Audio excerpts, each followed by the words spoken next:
Navian E110.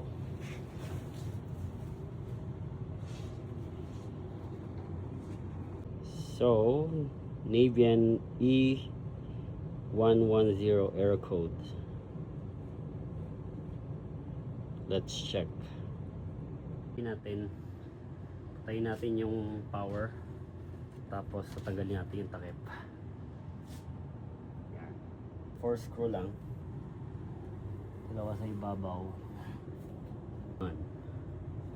Yan yung loob niya, ate.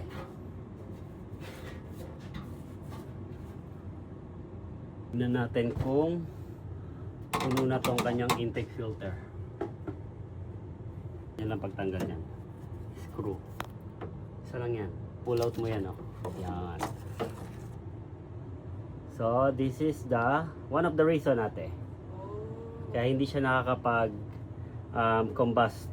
Okay? Kasi yung intake filter mo is puno na. Filter ba yan? Yes. Ayun siya. Diba? Yung nagabara yan eh. Okay, so yan lang pala yun. Yeah. Okay. So, syempre, kasi ipa-flush na din natin yan. So, yan siya, oh. Yan siya pagka malinis, di ba? Oh, di ba? Kita na ako. Siya malinis na. Bago natin i-flush ate, i-run muna natin yung sequence. Sige. Tingnan natin kung ito lang ang dahilan. Okay? Tingnan dyan. Balik na natin. So, i-reset natin siya.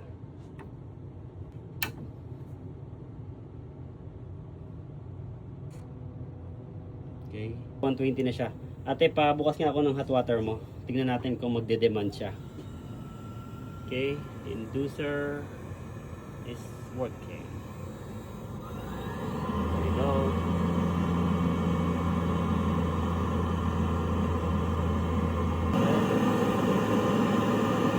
Okay, you hear that? Okay. Nag-ignite na siya tapos aapoy na yan sa loob.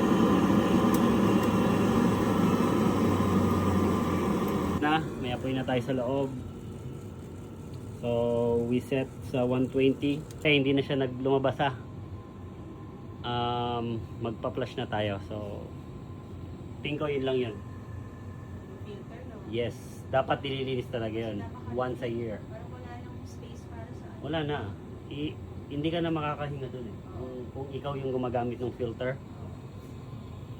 Okay, magpa-flush na tayo. Kailangan din nating tanggalin to para i-check yung ating inlet filter, yung domestic water na pumapasok sa ating tankless. Kailangan malilinis din yan. Pa etong isang to.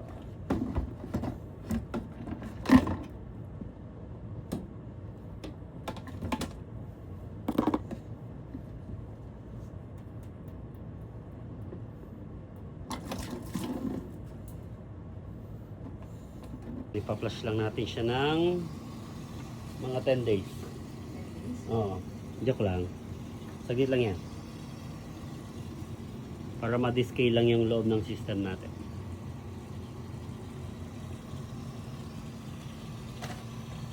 We put everything in place na. Itong ating filters, pati yun. Ngayon, tatanggalin na natin yung isolation ng tubig. Okay. Natin ang dahan-dahan.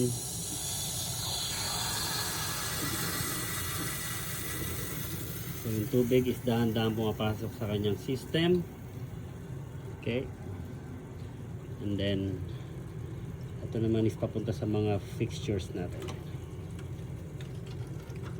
Yan. Sinanote pala natin sa client to na putol ng kanyang pipe sa ilalim.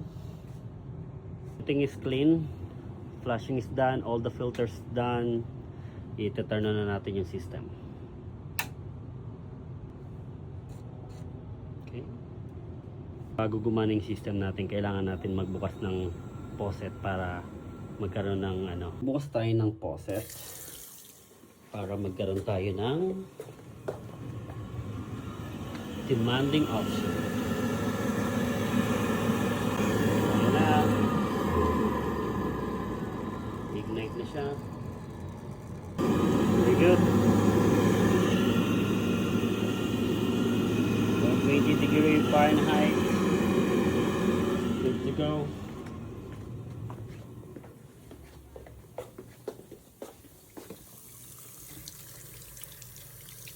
Yan.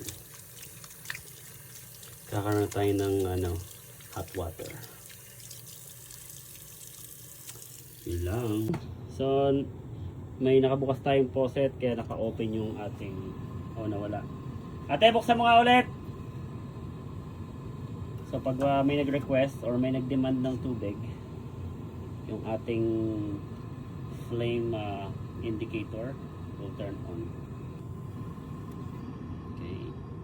Ayun, nag-on. Okay. Ibig sabihin, may nagde-demand ng hot water sa isa sa mga faucets. Okay, we're good to go. Medium. After couple of tests, no more error. Okay, ito nga pala yung mga ginamit natin. Magliligpit na tayo. So gumamit lang pala tayo ng at least 10% of cleaning solution ng vinegar. So non-toxic. Okay, nakuha natin. Okay, we're done.